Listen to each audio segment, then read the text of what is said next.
Hello everyone. आज हम citizenship जो चैप्टर हम पॉलिटी का डिस्कस कर रहे हैं, उसका नेक्स्ट टॉपिक डिस्कस करेंगे लॉस ऑफ सिटीजनशिप। किस तरह से सिटीजनशिप लॉस हो सकती है और किस तरह से सिटीजनशिप एक्वायर की जा सकती है जैसा हमने पहले देखा। देखो पहले चैप्टर में हमने देखा किस तरह से सिटीजनशिप को एक्वायर किया जाता है। मैंने ए टू जेड एक-एक चीज़ एग्ज़ाम्पल के साथ बताई। आप लास्ट चैप्टर सुन सकते हैं। पॉलिटी की सीरीज़ में ये हमारा 6th चैप्टर सिटीजनशिप चल रहा है। देन फंडामेंटल राइट स्टार्ट होगा। आपके साथ प्रॉपर एक भी चीज़ छोड़ी नहीं जाएगी, सारी चीज़ें डिस्कस की जाएँगी। आज हम डिस्कस करेंगे कि किस तरह से सिटीज़नशिप एक्ट 1955 में बताया गया है कि किसी पर्सन के द्वारा कैसे सिटीज़नशिप लूज़ की जा सकती है।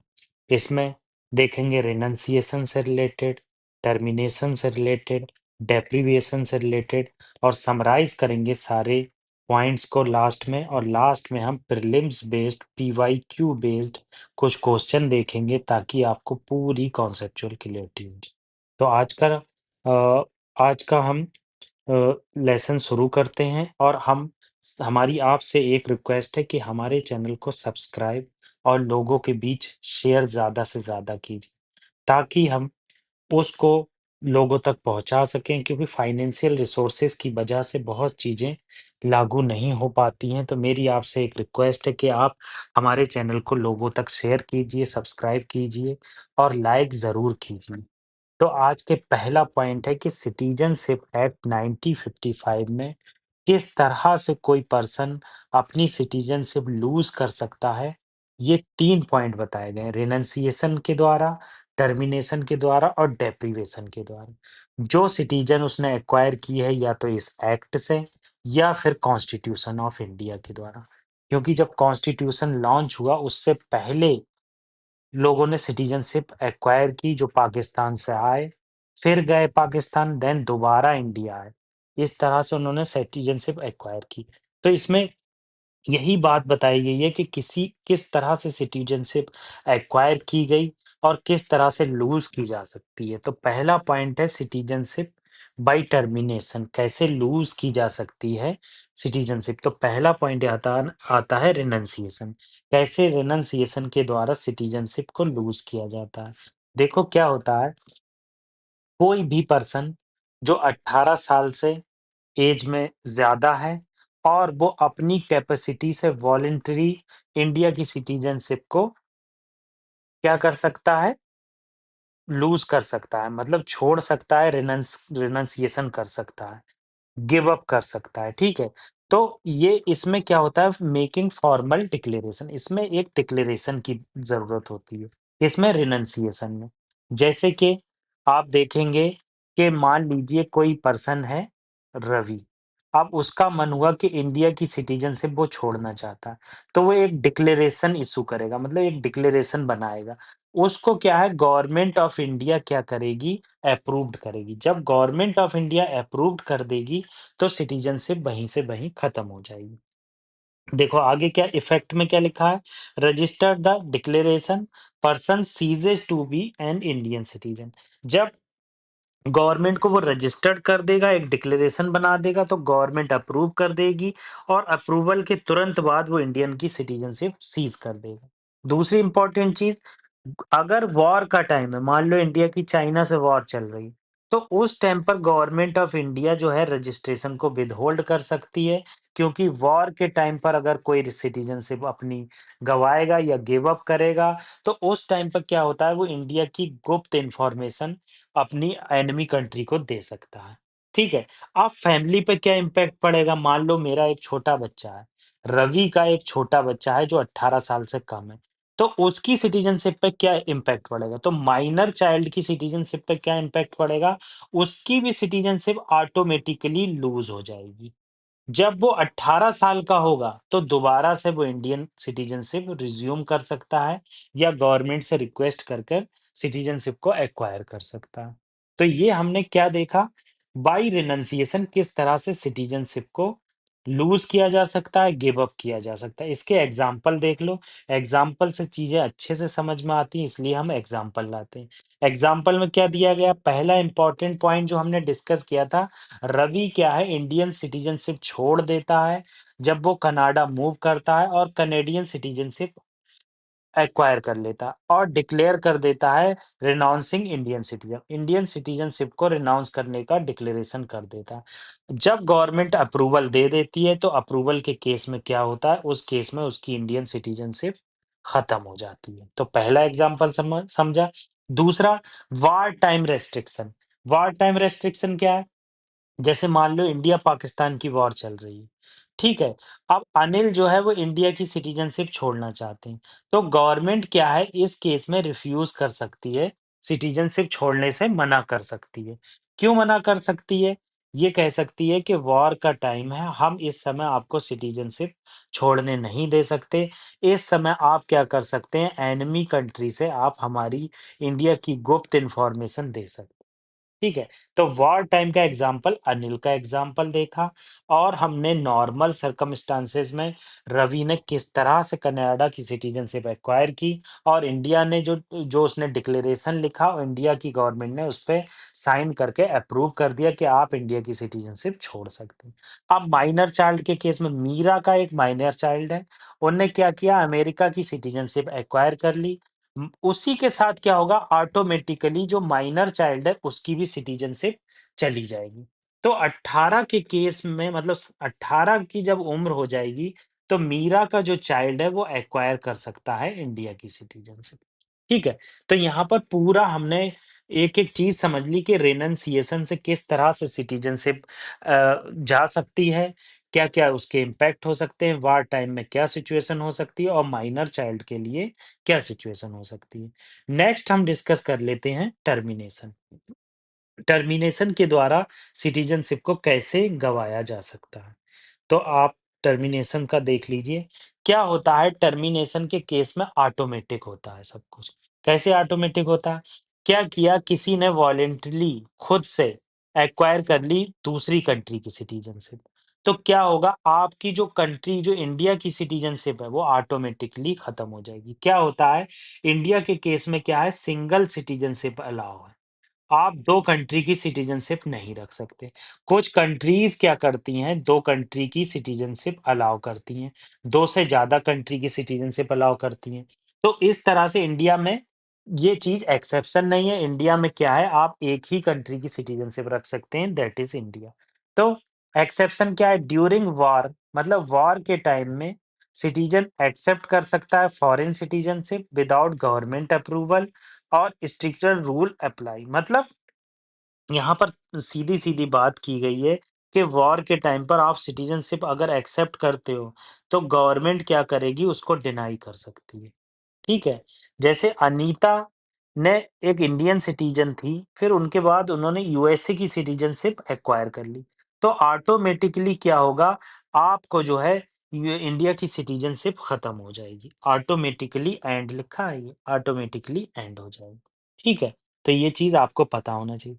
नेक्स्ट है डेप्रिवेशन। कैसे डेप्रिवेशन के केस में आपको इंडिया की सिटीज़नशिप जा सकती है। देखो जो हम ये 3 केस डिस्कस कर रहे हैं, रिनंसिएशन, टर्मिनेशन एंड डेप्रिविएशन, ये सब जो है सिटीजनशिप एक्ट 1955 में दिए हैं। कहीं आप ये सोचें जो पॉलिटी में पढ़ाया जा रहा है, वो सब कॉन्स्टिट्यूशन में ऐसा का ऐसा ही लिखा है, ये नहीं, ये बिल्कुल गलत होगा। पहले ही रेड मार्क करके मैंने बना दिया कि ये जो है लूजिंग सिटीजनशिप एक्ट 1955 में प्रिस्क्राइब किया गया है। कैसे रिनंसिएशन किया जा सकता है, कैसे टर्मिनेशन हो सकता है और कैसे डेप्रिवेशन हो सकता है। तो ये आपको याद रखना है। अब देख लेते हैं डेप्रिवेशन के केस में क्या होता है। सेंट्रल गवर्नमेंट किसी की भी सिटीजनशिप कैंसल कर सकती है, अगर उसको लगता है या प्रूफ होता है कि फ्रॉड के थ्रू ये सिटीजनशिप पाई है, डिसलॉयल्टी के थ्रू या इल्लीगल मीन्स। अब हम देखेंगे इसमें फ्रॉड का क्या मतलब होता है, डिसलॉयल्टी का क्या मतलब होता है और इल्लीगल मीन्स क्या होता है। फ्रॉड का मतलब हो गया कि आपने कोई डॉक्यूमेंट जो है वो गलत बना लिया, ठीक है। डिसलॉयल्टी का मतलब हो गया आप कॉन्स्टिट्यूशन के प्रति लॉयल नहीं है, आए दिन आप इसके हेट्रेड में आर्टिकल लिख रहे हैं और हमारे कॉन्स्टिट्यूशन की बुराई कर रहे हैं। और इल्लीगल मीन्स तो बहुत सारे बनते हैं, जैसे आपने अदौ क्या है नेचुरलाइज़ेशन से आपने सिटीज़नशिप पाई, मगर आपने क्या किया इल्लीगल मीन्स से इंडिया की इन्फॉर्मेशन दूसरी कंट्री को दी, तो उस केस में क्या होगा आपकी सिटीज़नशिप वो जो है जाती रहेगी। ठीक है? तो हम एक-एक करके चीज़ें डिस्कस करते हैं। अब क्या ग्राउंड ऑफ डेप्रिवेशन यहाँ क्या बताया गया? Citizenship obtained by fraud misrepresentation. अगर फ्रॉड से सिटीज़नशिप आपने ऑब्टेन की है, डिसलॉयल्टी है कॉन्स्टिट्यूशन के प्रति, ठीक है? Unlawful trading with enemy, enemy के साथ आप अनलॉफुल ट्रेड कर रहे हैं वॉर के टाइम पे, मान लो हमारी चाइना से वॉर हो रही है। अब कोई ए पर्सन जो है, वो चाइना से ट्रेड कर रहा है या फिर कोई इन्फॉर्मेशन दे रहा है, तब भी डिप्राइव हो जाएगी। और 5 साल के अंदर जब आपका नेचुरलाइज़ेशन का प्रोसेस चल रहा है, नेचुरलाइज़ेशन मैं पहले आपको बता चुका हूँ। नेचुरलाइज़ेशन के केस में क्या होता है कि आप इंडिया की सिटीज़नशिप एक्वायर कर रहे हैं, तो लगातार आप 5 साल रहे, मगर उसके अंदर 2 साल की आपको सज़ा हो गई, इम्प्रिज़नमेंट हो गई, तो उस केस में आपकी सिटीज़नशिप डिप्राइव हो जाएगी, ठीक है? आप रेज़िडेंस अबोर्ड मतलब 7 साल से ज़्यादा कोई इंडियन सिटीज़न है, वो बाहर जाकर रह रहा है, उसने कोई रजिस्ट्रेशन भी नहीं कराया कॉन्सुलेट में जाकर एम्बेसी में और वो बिना बताए रह रहा है, तो उस केस में क्या होगा इंडिया की सिटीज़नशिप जाती रहेगी। एग्ज़ाम्पल देख लो, अली नाम का कोई बंदा है, उसके पास इंडियन सिटीज़न पाई उसने फॉर्जिंग डॉक्यूमेंट से मतलब कोई डॉक्यूमेंट गलत बना के पाई, तो गवर्नमेंट ऑफ इंडिया उसको कैंसल कर सकती है। डिसलॉयल्टी राज नाम का कोई शख्स है, नेशनलाइज़ेशन से सिटीज़नशिप पाई, स्पाई का काम कर रहा है, तो उसकी इंडियन सिटीज़नशिप रिवोक हो सकती है, ठीक है? तो मैंने यहाँ पर आपको 3 चीज़ें बताई, रेनंसिएशन के थ्रू कैसे सिटीज़नशिप जा सकती है, कैसे आप फॉर्मल डिक्लेरेशन कर सकते हैं, वॉर के टाइम पर आपकी सिटीज़नशिप को एक्सेप्ट नहीं किया जा सकता है और माइनर चाइल्ड पे क्या इम्पैक्ट होगा, ये मैंने आपको रेनंसिएशन में बताया। टर्मिनेशन में मैंने आपको क्या बताया कि किस तरह से ऑटोमेटिकली आपकी सिटीज़नशिप जाती रहेगी। कब जाती रहेगी? जब आप वॉलंटरी एक्वायर कर लोगे अनअदर कंट्री की सिटीज़नशिप, एग्ज़ाम्पल भी हमने यहाँ डिस्कस किया। तीसरा पॉइंट क्या है? Deprivation, involuntary by the government. क्या करते हैं डेप्रिवेशन में फ्रॉड के थ्रू आपने सिटीज़नशिप पाई है, डॉक्यूमेंट गलत लगाए तो आपकी सिटीज़नशिप जाती रहेगी। ठीक है? आपने डिसलॉयल्टी दिखाई कॉन्स्टिट्यूशन के प्रति, एनिमी एलियंस को आपने मदद की, तो उस केस में भी आपकी सिटीजनशिप जाती रहेगी। समरी देख लो, रिनंसिएशन वॉलंटरी गिव अप है, टर्मिनेशन ऑटोमेटिकली लूज हो रही है, deprivation compulsory cancellation by the government ground of fraud and disloyalty. ठीक है? तो ये चीजें आपको पता होना चाहिए। अब हम डिस्कस कर लेते हैं कुछ इंपॉर्टेंट एमसीक्यूज जो पीवाईक्यू बेस्ड है। क्या पहला एमसीक्यूज क्या कह रहा है? Citizenship act 1955, which following circumstances can lead the compulsory loss of Indian citizenship by a person। कैसे इंडिया की सिटीजनशिप जा सकती है किसी पर्सन के द्वारा इन सिटीजनशिप एक्ट 1955 के अंदर।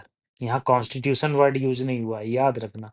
तो पहला स्टेटमेंट क्या कह रहा है, इसमें आपको करेक्ट बताना है, करेक्ट को ऐसे गोला कर लेंगे। तो पहला क्या कह रहा है, if the citizenship was acquired by fraud, आपने क्या है फ्रॉड से सिटीजनशिप पाई है तो आपकी सिटीजनशिप चली जाएगी, कंपल्सरी लॉस कर जाओगे आप। बिल्कुल सही है। तो यहाँ पर सी ऑप्शन कट गया, ए बिल्कुल सही है। If a person shows disloyalty to the constitution of India, बिल्कुल सही, मैंने आपको बताया कि कॉन्स्टिट्यूशन के खिलाफ आर्टिकल लिख रहे हो, कॉन्स्टिट्यूशन की बुराई पे बुराई कर रहे हो, उस केस में भी चली जाएगी। ठीक है, if a person voluntarily acquire citizenship of another country, आप अनअदर कंट्री की सिटीजनशिप वॉलंटरीली एक्वायर कर लेते हो, तो उस केस में भी आपकी सिटीजनशिप चली जाएगी, तो तीसरा भी सही है। If a person has residing aboard abroad for more than 7 year continuously without registration, बिल्कुल सही। आप 7 साल से ज़्यादा किसी कंट्री में रह लिए हैं, मगर आपका कोई इंटेंशन नहीं है कि इंडिया के लिए रजिस्ट्रेशन कराएँ, तो इस केस में भी चली जाएगी। तो यहाँ पर चारों ऑप्शन करेक्ट हैं। कैसे? पहला आपको बता दिया फ्रॉड और रिप्रेजेंटेशन से, दूसरा डिसलॉयल्टी कॉन्स्टिट्यूशन से, वॉलंटरी आपने एक्वायर कर ली तो ऑटोमेटिकली टर्मिनेट हो गई और नेचुरलाइज्ड पर्सन जो आदमी मतलब इंडियन सिटीज़न है, वो बाहर जाकर रहता है तो उसकी ऑटोमेटिकली सिटीज़नशिप चली जाएगी। वो 7 साल से ज़्यादा रह रहा है, उसने कोई भी रजिस्ट्रेशन नहीं किया, रिपोर्टिंग नहीं की एम्बेसी में, ये सब चीज़। ठीक है, नेक्स्ट क्वेश्चन देख लेते हैं, सिटीजनशिप एक्ट 1955 से रिलेटेड है, करेक्ट बताना है आपको। Renunciation of citizenship by a person also lead to automatically loss of citizenship of his her minor child, बिल्कुल सही। आपके माइनर चाइल्ड की भी चली जाती है जब आप सिटीजनशिप छोड़ते हैं डिक्लेरेशन के थ्रू, बिल्कुल सही है। During a war in which India engaged, government of India can withhold the registration of declaration of, बिल्कुल सही। मैंने आपको बताया चाइना से हमारी वॉर चल रही है, क्या हुआ, आपने कहा वार के टाइम पर हम इंडिया की सिटीजनशिप छोड़ना चाहते हैं, मगर हमारी गवर्नमेंट ने कहा नहीं नहीं, आपका डिक्लेरेशन एक्सेप्ट नहीं होगा, आप वॉर के टाइम पर नहीं छोड़ सकते, तो ये भी ठीक है। Termination of Indian citizenship occur automatically when a Indian voluntary acquire citizenship of another country, सही है। टर्मिनेशन कैसे होता है, वॉलंटरीली होता है, जब आपने यूएसए की सिटीजनशिप वॉलंटरी पा ली तो आपकी सिटीजनशिप जाती रहेगी, ठीक है। A person who acquired citizenship by naturalization can be deprived if he is imprisoned up to year within a 5 year। Naturalisation की प्रोसेस चल रही है, आप इंडियन सिटीजनशिप एक्सेप्ट करना चाहते हो, उसी बीच में आपने कोई रेप कर दिया, कोई मर्डर कर दिया, आपको 2 साल की सजा हो गई, आपकी सिटीजनशिप जाती रहेगी। तो यहाँ भी आप देखेंगे चारों ऑप्शन ठीक मिलेंगे। डी ऑप्शन बिल्कुल करेक्ट है, यहाँ पर डी। तो ये हमने पूरा लेक्चर डिस्कस किया लॉस ऑफ इंडियन सिटीजनशिप कैसे हो सकती है, तो मेरी आपसे रिक्वेस्ट है हमारे चैनल को सब्सक्राइब करें, लाइक करें और शेयर करें। एसएलएस ज़रूर करें, क्योंकि हम फाइनेंशियल रिसोर्सेज़ इतने नहीं हैं हमारे पास, और ज़्यादा से ज़्यादा लोगों में अगर आप शेयर करते हैं तो उनको फ्री गुड इन्फॉर्मेशन मिलती है, कोई भी इसमें लालच नहीं है। तो आपसे मेरी रिक्वेस्ट है कि हमारे चैनल को ज़्यादा से ज़्यादा लोगों में शेयर करें, सब्सक्राइब करें और लाइक करें। Thank you very much. Revision is the key of success, जितनी ज़्यादा रिवीजन उतनी करीब सक्सेस।